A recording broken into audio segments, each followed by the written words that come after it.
La descripción de los macizos rocosos es una labor muchas veces denostada o a la que no se le otorga suficiente importancia a los proyectos, y sin embargo es una cuestión fundamental, ya que todos los cálculos y actuaciones que se desarrollen posteriormente estarán basados o deberían tener su origen en un estudio previo de campo. Así es precisamente como nació la mecánica de rocas, como respuesta ante la necesidad de conocer cuál va a ser el comportamiento del terreno, o mejor dicho, del macizo rocoso, cuando actuemos sobre él. No importa si se trata de obras subterráneas, superficiales o de la explotación de recursos mineros. Siempre que el macizo rocoso constituya el sustento de una infraestructura, o sea, parte activa de ella, es preciso su estudio detallado. Y esto se debe a que cualquier actuación externa sobre el macizo modificará su estado tensional, y éste responderá deformándose en mayor o menor grado, pudiendo incluso llegar hasta la rotura. Por tanto, es esencial conocer cuál es la tensión o la deformación máxima que un determinado macizo puede soportar para poder abordar el diseño de estructuras y de obras de ingeniería con seguridad. Sin embargo, antes de todo esto, es fundamental reconocer previamente el terreno y detallar el tipo de litologías presentes, su estructura, sus propiedades y prestar especial atención a una serie de parámetros fundamentales para la posterior realización de simulaciones informáticas y análisis numéricos más complejos.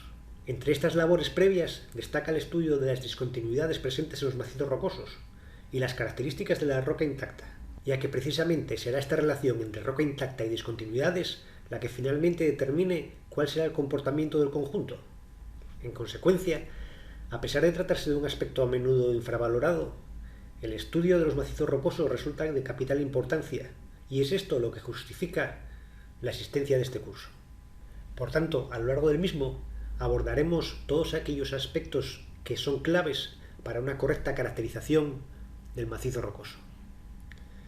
Empezaremos por el estudio de la resistencia de la roca intacta, y veremos diferentes formas de calcularla, bien de forma directa o bien de formas indirectas.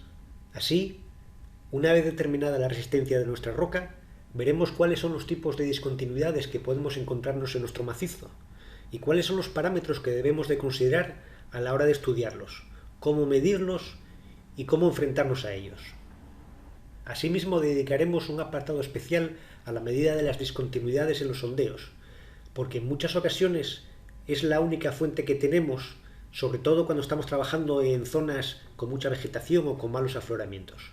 Otro de los parámetros clave es el grado de fracturación del macizo rocoso, ya que por norma general, a mayor densidad de discontinuidades, a mayor grado de fracturación, más posibilidades tenemos de encontrarnos con problemas durante la ejecución de nuestro proyecto y mayor será la probabilidad de tener que considerar algún tipo de refuerzo o elemento de sostenimiento.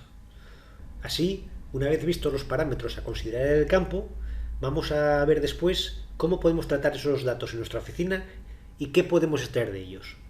Y empezaremos por el análisis estereográfico de nuestros planos de discontinuidad, lo cual nos va a dar una serie de claves para poder determinar posteriormente posibles tipos de rotura que podemos encontrarnos.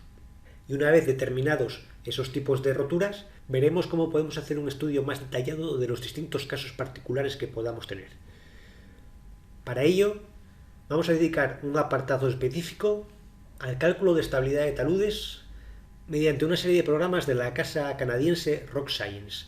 Concretamente, abordaremos el DIPS, que se emplea para el análisis estereográfico de los planos de discontinuidad, el Rock Plane, para los casos particulares de rotura plana, el Swedge, para las roturas en cuña, y el Rock Toppel, para las roturas por vuelco. Veremos cuáles son los fundamentos básicos de cada uno de estos programas y una pequeña introducción al tipo de análisis que podemos hacer con ellos. Y finalmente, repasaremos algunas de las clasificaciones geomecánicas más importantes que existen. El RMR de Wieniawski, el sistema Q de Barton, Lien y Lunde y el GSI de Hoek.